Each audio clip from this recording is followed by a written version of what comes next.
Hi, it's Susanna here, and we need your help. Susan and I have had so much fun talking to homeschool graduates and homeschool veterans this season. But we've been talking and we realized that we want to hear your answers to this season's interview questions. So we want to turn one episode of this podcast over to you, our wonderful listeners. Click the contribute button in the podcast show notes to see questions and submit your answers to them.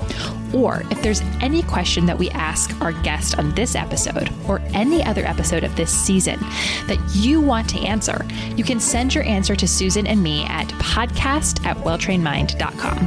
Thanks so much for helping us out. Hi, I'm Susan Weisbauer, co-author of The Well-Trained Mind. And I'm Susanna Jarrett, editor at the Well-Trained Mind Press. And we're talking about education for all parents and for all children in all sorts of settings. And this season, we're interviewing homeschool veterans sharing hard-earned wisdom and homeschool graduates reflecting on their experiences. And today, we're thrilled to have Rachel G., who you may know from the YouTube channel 7 and All, to the podcast. Thanks for joining us. Thank you so much for having me. I am Rachel, a homeschool graduate and a mom to 3. I'm raising my sons in Southeast Asia, speaking 2 languages. 2 of my sons are school age, and we have 1 toddler who adds fun and a bit of chaos to our school days. I have a homeschool YouTube channel called 7 and All, where I share what I call nerdy homeschool conversations, fully embracing my own nerdy approach to homeschooling and encouraging my fellow homeschool parents along the path of calm, capable, and skilled homeschooling. Thanks so much for joining us. And we should highlight the fact that Rachel is joining us from Malaysia. It is exactly 12 hours ahead of where we are. So while we are recording at 9 a.m., you are recording at 9 p.m., which is kind of mind-boggling that you've finished the day that we are just starting. Living in the future. What I think is mind-boggling is that you look so alert and awake. When I had 3 small children, by 9 p.m., I was toast. Don't be deceived. I will be going to bed immediately as soon as this is done. Well, thank you for joining us at the end of a long day of homeschooling and being with your kids. So, Rachel, you are in a unique position. You're the 3rd person on this season that has been this way, but I think it's still pretty unique, where you were homeschooled and now you are homeschooling your own children. So we're excited to hear both your experience of homeschooling, but also how that fed into and has impacted you as a homeschool parent. So I thought it might be fun to start with just a little bit of understanding more of your background. On your YouTube channel, you call yourself a multilingual, multicultural, multigenerational homeschool family. Could you explain a little bit to us what that means? So multilingual, we are homeschooling bilingually, primarily in Spanish and in English. And I do incorporate some other languages at times. We're also beginning to explore Mandarin Chinese. I have always loved learning languages, and that's a priority in our homeschool. We are also living across cultures. My husband and myself are from 2 different cultures, raising our Mexican-American children, and we're doing it in Southeast Asia. So we just have a whole melting pot of cultural experiences going on. And I also homeschool jointly with my mom. I have much younger siblings who are still being homeschooled right now. So we've got our whole big happy family together. And so I have my sisters who are in middle school and high school, and my toddler and my elementary age children. And we do a lot together and just enjoy that dynamic. That's so neat. That's so special. Okay, so you're a 2nd generation homeschooler. When did homeschooling begin for your family? Do you remember this story, or have your parents talked to you about why they decided to homeschool? My mom really decided to homeschool because she wanted to be with her kids. She has described it as she was greedy. She wanted to be the one who got to spend the days with them and teach them. And she just wanted to do it. She did not particularly like the school experience herself growing up. So I think that was an influence. She felt there was a lot of wasted time. So that was a big motivation for her, was she just wanted to be with us. And she wanted to be the one who got to experience teaching us.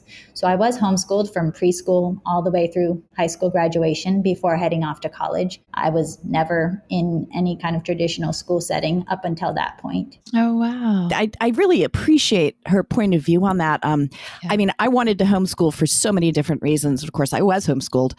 But one of them really was just that I couldn't imagine not seeing my kids all day. You know, I liked them. They were fun and I wanted to spend time with them. And for me, I mean, I'm sure you've had this experience where somebody says, oh, I could never homeschool my kids. We'd kill each other.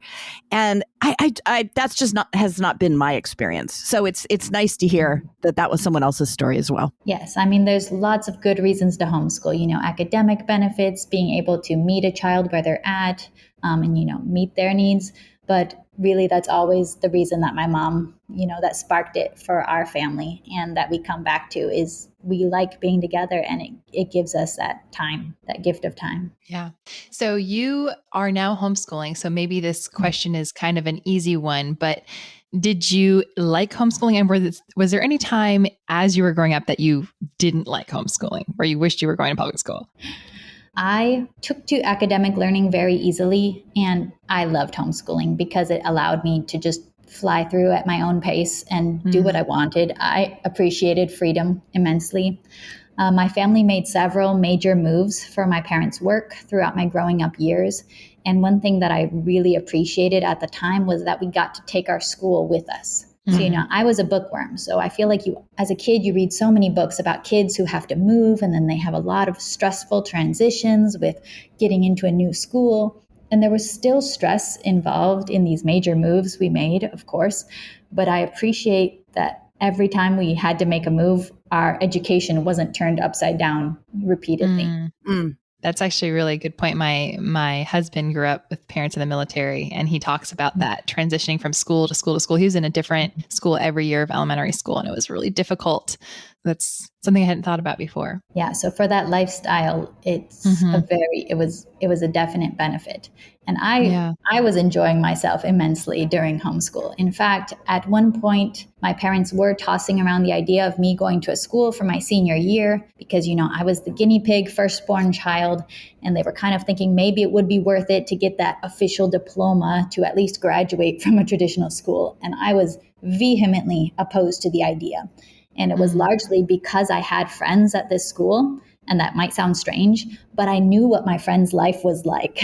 I knew that they were doing schoolwork all day, homework till bedtime. They had all this stress and exams. And I was just over here at home, gorging on good books, writing out all my physics calculations, and still finishing my schoolwork by lunch and spending my afternoons reading books in bed with snacks and writing endless creative projects, organizing my siblings into some scheme or another. I did not want to give up that freedom. I could hear our listeners thinking, wow, that's not my kid. I wish I had that experience with my kid. Every kid is so unique. No, I resonate with that a little bit. Growing up, my idea of a good afternoon was my mom used to buy these specific chocolate protein bars, a glass of milk, and a Nancy Drew book. That was a perfect afternoon. School was done. It was Nancy Drew time. When I was a teenager, I thought that adult life would actually have a lot more free time to sit down and read books and eat snacks. And I was so wrong. And I fondly reminisce on those days.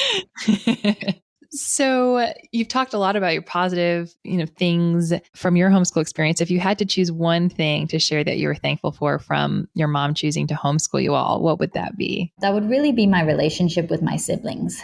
As the oldest in a large family with some significantly younger siblings, without homeschool, I would not have had nearly as much of an opportunity to really spend childhood years with them and have nearly as many shared memories. In fact, also because I moved back to the town where my family lives and I started homeschooling with my mom and became a homeschool teacher for some classes and some elements of my youngest sister's education, that actually gave me the opportunity to get to know them, not just as the babies, toddlers, little kids that they were, but as young adults that they are now. And that is really a gift that we have because of homeschool that wouldn't have happened just because of our age gaps and being in different stages of life. So I'm very thankful for that. And then what is the age difference between you and your siblings? So the youngest one was born after I got married. So she's about 20, maybe 19, 20 years younger. Oh, okay. Oh, that is that's a big gap. And then there's another one that's 15, 16 years younger as well. So yeah. So and span. if you don't mind sharing, how old are your kids now? I have a 7-year-old, 5-year-old, and a 1-year-old. Okay, so you're right at the beginning of the adventure with them. Mm-hmm. Yeah. And I don't know if you want to dish about them or not, but do they so far share your love of snacks and reading, or is it a bit of a different situation? They all have different personalities. My oldest, from the age of 3 months old, I could read him every book in the house, and he would just want to hear them all over again. While as my second child, as a baby, would scream and run away if you tried to read him a book. So, they are individuals from birth. So the second one now does like books, but it took him several years to even be okay with sitting down to listen to a book.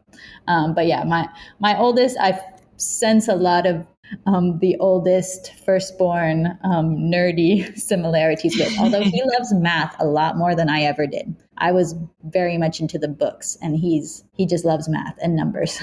So I'm having to learn to love math and numbers too because of him. Oh, interesting.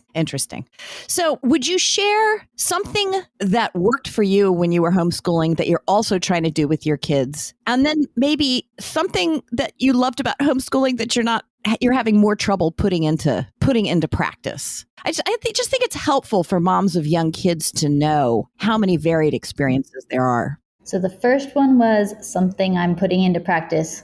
Mm-hmm. That was with your part kid. of. Mm-hmm. Yeah. Yep. So what I am putting into practice from my original homeschool experience, I would say, is a more academic leaning homeschool than is probably on trend nowadays, because now in what I might call the Instagram era of homeschool, there's a lot more push to delay academics or just not really focus on reading, writing, grammar, math, like in the early years. But I was raised, my parents were engineers, so they were very nerdy themselves, and they always loved academics. They wanted us to love it, and they never treated it as, oh, we're trying to get through the academics quickly so we can move on to real life. No, we dove in. We spent a lot of time on academics. So that is something I bring, that I'm not trying to rush through school. We do plenty of school. My oldest gobbles up every math book I throw at him. So we do a lot. And that is something I've taken with me from my original experience. Something that's a little bit different is I have not yet, to be determined, but I have not yet really figured out the family style learning to the same extent. And that's something my family did do, the whole family gathered around, reading books together. I have not really incorporated that nearly as much yet. And I think part of that is due to the ages of my children. So, if I gather around all three of them, the 1-year-old's climbing on the table and doing all sorts of wild things. And the 7-year-old, he will listen to these endless books while the 5-year-old will just be bouncing all around the room. So that's just kind of what it looks like. That's very natural at this stage and this age. And so I think that's something that may come later. But also just being realistic with different personalities and some types of age gaps. Just maybe there won't be as much family style learning for at least a while. I feel like, too, it's possible that's a little, this is going to sound terribly sexist, that's a little harder to do with boys. I have 3 boys. Okay. And I know their energy kind of feeds on each other, know? So my grandfather used to say when he was hiring teenagers to work on his farm, he used to say, if you have 1 boy, you've got a boy. If you got 2 boys, you got half a boy. If you got 3 boys, you don't have any help at all. And so I do think there's a different group dynamic when you've got a bunch of boys together. Yeah, I could see that. I'm glad you guys pointed that out, because I think I have this romantic notion of like, when I homeschool, there's going to be all my children gathered around me and we're going to read Star of the World together and they're all going to listen for the same length of time. And that, I feel like I do see that on Instagram a lot, of this beautiful vision of, doing the morning basket together. And you know what? Maybe that's not realistic for that stage of life or for that group of children. Maybe each kid just needs something really different. So thanks for pointing that out. If one of mine would fall off a chair, that was it for the morning. All they would do for the rest of the morning morning is fall off chairs. And I'd be like, all right, everybody in a different room. Yes, I understand all of that. So yeah, that's something that has looked very different. I also come from a mostly girl family. I have one brother, and that has been a very different dynamic in homeschool so far. But yeah, the family style has not yet gotten to a point where that really works, but individual works. And I think that makes perfect sense. And it's interesting too, if I could just pick up on one other thing you said about homeschooling seeming to be less academic right now. I in my many years of homeschooling, these things go in cycles. Mm-hmm. And I think that's just, at least visibly, that's the cycle that we're in right now, is people treating homeschooling more as a family experience and less as education. Mm-hmm. But it's also possible that, the people who are treating it as education are spending most of their time homeschooling and not posting on Instagram. So, and it just doesn't look quite as aesthetic, and it doesn't make as viral of reels, So. Exactly. All the kids staring at their books doesn't really set the world on fire. Yeah. All right. So we're going to come back to your homeschool experience for one more question, which is, how did you feel that homeschooling prepared you for what you pursued after graduating, whatever that was? And if there were gaps there, could you explain what they were and how you navigated any gaps post homeschool? So I went straight from graduating from homeschool to college and got a bachelor's of arts degree. And I felt very well academically prepared for college, had zero issues, basically wandered around college, wondering why everyone else seems to be struggling. So kind of the typical nerdy homeschool experience, I would say, in many ways. And I got married very young. Also went to cosmetology school just because I was passionate about hair and makeup and nails. So, homeschoolers have a lot of passions and interests in life. And I also still do hair to this day. So we can be nerdy and we can do hair. That's, I feel, a very homeschool personality. And so I didn't really feel like there were gaps. There were challenges. I think more challenges with transitioning to adult life came from the fact that I had been living overseas during my teen years. And so I'm adjusting to a new country, living in America as a young adult, far away from my family.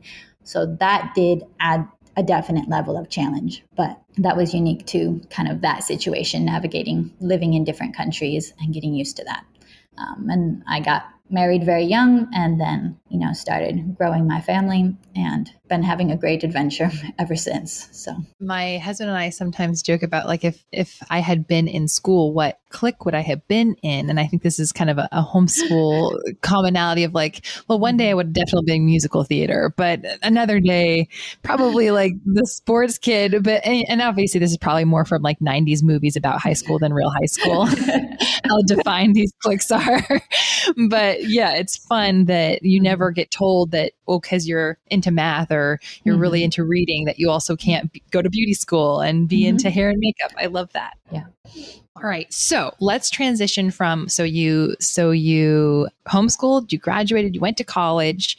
At what point did you decide that you wanted to also homeschool your own children, or was that always a given for you? I do feel like homeschool was pretty much a sort of default decision for me, because it was always what I could picture my family lifestyle being like, because that was my own experience and because I valued it so much and valued that freedom. I do think homeschool can leave you a little bit of a free spirit, and you appreciate that deeply. My husband was public schooled his whole life. He pretty much only heard of homeschool when he met me, but he was on board with the idea. And like I mentioned before, even before my children were born, I had already taken over a few aspects of homeschool teaching for my youngest sisters, because my mom was working full time. So it kind of felt very natural that once my kids were born, we just add them right in. And as I have homeschooled my own kids, I've started to see their own unique traits and tendencies. And I've seen how homeschool is allowing me to serve their educational needs and meet them where they're at. What is the difference between homeschooling your siblings and homeschooling your own kids? Are there any big differences? Oh, that's an interesting question. That is an interesting question. Well, I don't know. I feel like I've always been a bit of a motherly type to my young siblings, when they are so much younger, but we're also siblings. So, we're on the same level, in the generational family tree. I don't know that I could pinpoint exactly what the differences are, but I do know that I feel a lot more of the weight and the responsibility of it now, I would say, is the biggest thing. Whereas it's with my siblings, that's great. I'm still going to do my best. I'm still going to give them all this, feedback on all their papers that they're turning in. I'm going to work with them to be writing the best papers that they can. That was really what I focused on, was high school writing, because that's one of my passions. But with my own kids, it's different, because with my siblings, I can trust, mom and dad are going to handle their transcripts. They're going to make sure they get into college. That's ultimately not my responsibility. But with my own kids, this is their education and it's on me completely. This is what is setting them up for life and for their future. And now I don't have anyone else to pass the responsibility on to in the end. So there is definitely a heavier weight of responsibility with the children that actually belong to you. Yeah, that makes sense. It's like going from being a classroom teacher to the principal or something. Yeah. Yes. For you, once you decided you were going to homeschool your own kids, what, if any, fears did you have or concerns did you have? Or was there anything that you didn't want to recreate from your experience that you wanted to make sure was different for your kids? Well, I think I just knew that it would be different, just because life is so much different now. So no matter what, it was not going to be exactly the same thing as my experience. But I think when it comes to, being afraid about getting started, I think second generation homeschoolers sometimes have a bit of a superpower, because we have this experience of seeing, mom and dad do this thing, homeschool and graduate many children over many years with far fewer resources than are available today. So it kind of does give you some underlying confidence that, well, if they did it, surely I can do it too. If they did it with this many children, surely I can do it with 3, right? So that experience is a true gift for the second generation homeschooler. So, and also I have my mom to call for advice along the way for when I am like, wait, what do I do here? So I definitely do that. I phone a friend. I always found that to be such a great resource for me as well, to say to my mom, is everything going okay here? Do I need to worry about this? And I found that her greatest gift to me was to say, it's fine. They're fine. You're doing fine. Because, part of that, that responsibility that you feel with your kids is just, am I doing it right? And I think all homeschool parents feel this. Yeah. We certainly haven't spoken to anyone yet who doesn't feel that weight. Yes. It's a huge weight. And so to kind of have the homeschool grandma available and the grandma's voice available is truly a gift. That's not something I take for granted at all. Yeah. I'm not homeschooling yet, but my mom talks to a lot of young moms who are homeschooling. And that's what I hear her say to them over and over and over again. It's okay. It's going to be okay. You could don't worry too much about it. Okay. So do you sort of identify with any particular homeschooling style? And is it different or the same than what your parents did with you? I call my homeschool style nerdy. And I am aware that that's not one of the officially recognized styles of homeschooling. It could also be described as very eclectic. My goal is to use the methods and the practices that are effective for my students, the ones right in front of me, rather than sticking with purity to one particular style. So my parents probably had leaned more toward a very traditional homeschool style, while I would say I lean more toward literature-based learning, incorporating narration and notebooking. We incorporate, the memory work that's like in resources from the Well-Trained Mind, and practice and application based on that memory work, such as in resources like First Language Lessons and Math with Confidence, where you have that combination of memory work and practice and application. And my style has evolved as I find out what I appreciate most and what I want to emphasize in our homeschool. So I use that word nerdy to describe my style, to communicate the idea that I'm appreciating knowledge and education for its own sake. And I don't have a goal of rushing through schoolwork in the shortest amount of time possible. So I consider the life of the mind to be very much real life. And so I'm not trying to go for just a purely practical learning, but, nerdy homeschooling. So could you share something that you ditched, something that you started out with and thought, oh, this is going to be great. And then, as your style evolved, you thought, maybe we won't do that after all. Kids may be a little young for that. Maybe it's something that they're a little young. There's some things that we've kind of started and then stopped. I have started like teaching Mandarin to my oldest son, and then kind of had to get real with myself and realize he's not even reading in Spanish yet. So I probably need to dial back and teach him how to read in Spanish before we get on to learning how to read in Mandarin. So sometimes, you have to think about the right order of when things will come. I'm not giving up on teaching more languages, but we do need to lay a stronger foundation in our second language before progressing further afield. That's interesting. And so, I feel like I want to talk to you again in 10 years and have this whole conversation again, because I feel like you'll have such interesting experiences. But can you look back at your homeschooling experience and identify something that you tried or started and that didn't work out? I mean, because I don't mean to be unkind or skeptical, but your homeschool experience sounds so flawless and seamless. I just want to encourage our listeners a little bit. Well, I have to be honest, my homeschool experience was my own, and I am on the gifted side of neurodivergent, and my mom threw homeschool work at me, and I just did it all. So she threw Latin books at me and I taught myself Latin. She gave me typing programs, taught myself to type. She gave me a piano and I taught myself piano. Whatever. Her goal was mainly to keep me busy because I thrived with just doing new things and challenging myself. But I am only one of 8 children, and not all of their story is the same as my story.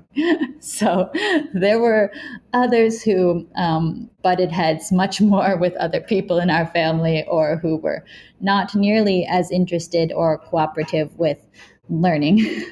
And so we had clashes of personalities for sure in any big family full of big personalities. So there were things that didn't work. There was one child in particular who is now grown up, working successfully at a job that she loves, and did get a college degree. But during a number of years of her homeschool, it did not go very, very smoothly. And she would regularly have to get isolated from all the rest of her siblings, because otherwise she would just spend the entire school day purposely annoying her siblings rather than working on her schoolwork. That sounds familiar. I had one of those. So she ended up being basically banned to, you can only be in this room of the house. You can't be by all the rest of the kids, because the rest of them will do their schoolwork diligently, but you will just annoy them to death. So, we all have different personalities. That's interesting, though. And so, but you did see your mother struggling with that dynamic. Oh yeah. And she is one tough and determined young lady. Now not so young, but she was very young when we were all young, and she's pretty much my hero now. I think growing older and having kids and facing the weight of parenting, I appreciate now so much more what she did. It all seemed normal now, like, oh yeah, of course you just have to deal with the difficult kids. But right. Now I really see what she did and the patience that she had, as well as also the stubbornness that she is going to out-stubborn the most stubborn of us. Yeah. And that's what a wonderful model for you to have, oh, yes. though. That perseverance, even when things weren't going well. Yes. So you call yourself a nerdy homeschooler. You have kind of developed your own style. I'm curious to hear a little bit more about when you decided to start sharing what you were doing on YouTube and what kind of made you decide that you wanted to share your story online. What went into that decision? Well, I feel like this is the same as many people's decision during 2020. We were locked down in our tiny apartment for months. So I started making YouTube videos as a survival method when I had two very small children and lockdown measures were very strict and we weren't even allowed to leave our tiny apartment. So that was, just started sharing about early motherhood, early education, fun activities, and different things, and finding a community there of other homeschooling parents. And over the years, I've really developed a great community over there on YouTube and a love for recording videos about homeschool, encouraging and challenging my fellow homeschool parents for us to keep learning and keep growing and to be persistent in growing our own skills as educators while being on this journey with our children. All right. Well, I have one more question, which is if you were to give advice to a parent just beginning their homeschool journey, and you're kind of right there, your kids are young, but you've also been homeschooled. So you've been through what it feels like to be homeschooled as a student. What would that one piece of advice to a parent getting just started be? My advice would be to work toward building good habits from the beginning, especially when it comes to how your kids interact with each other and with you, because basically nothing will suck the joy out of a homeschool day faster than constantly dealing with bickering and just unhelpful interactions between your children and each other or with yourself. And most of how we communicate and interact with those around us is really the result of habit. So when kids have deeply entrenched habits of bickering and habits of unhelpful interactions, it can be really hard to overcome those. But it is worth doing the work and the education of how do we interact well with others? How do we communicate skillfully with our siblings? How do we communicate skillfully with everyone involved in this homeschool? Because those are skills that children will use for a lifetime, and prioritizing them early on instead of making bickering the default mode or arguing the default mode, having good, clear communication skills will actually make the rest of homeschool more pleasant and more effective for everyone when we're not spending so much time just managing fighting and behavior issues. So it's not even really about academics, but paying attention to the sorts of habits that your family is developing, the habits and the way that they talk to each other and interact from day one of homeschool will yield fruit. Yeah, when I was a teacher, the classroom management part of it, and this is very different in the classroom, was so much more than the academics because you need to be in a good environment, I guess, to learn. From my own experience, I would add that, how should I put this? The dynamics also change every single year. It's not like you teach the good habits and then you're good. They grow, they learn new ways to irritate each other. They mount new challenges, and you have to, it's easy to sort of get stuck in one way of responding to behavior that's not helpful. And you've got to constantly stop and think, what's changed? What's different? How do I address this now? And do I need to change how I was addressing it from the past?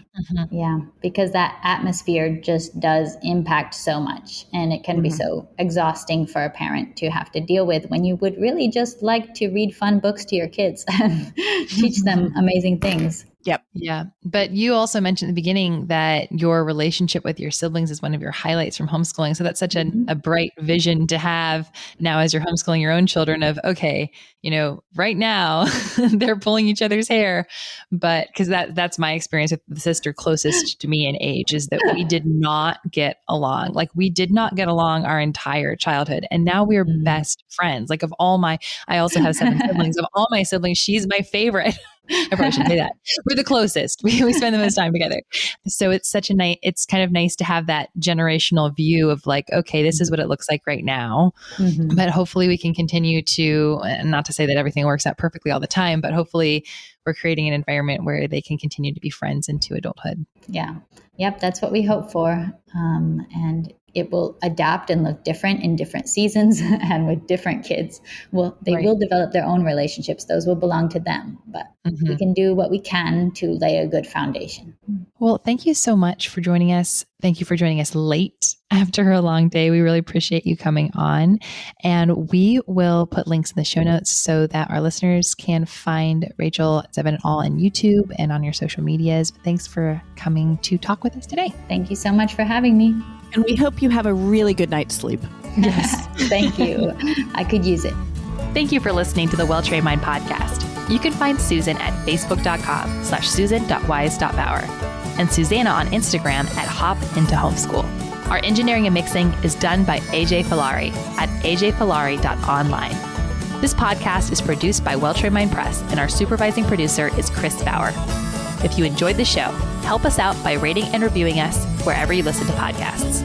If you have questions, responses, or ideas for future episodes, email us at podcast@welltrainedmind.com. We'll be back next week, so stay tuned.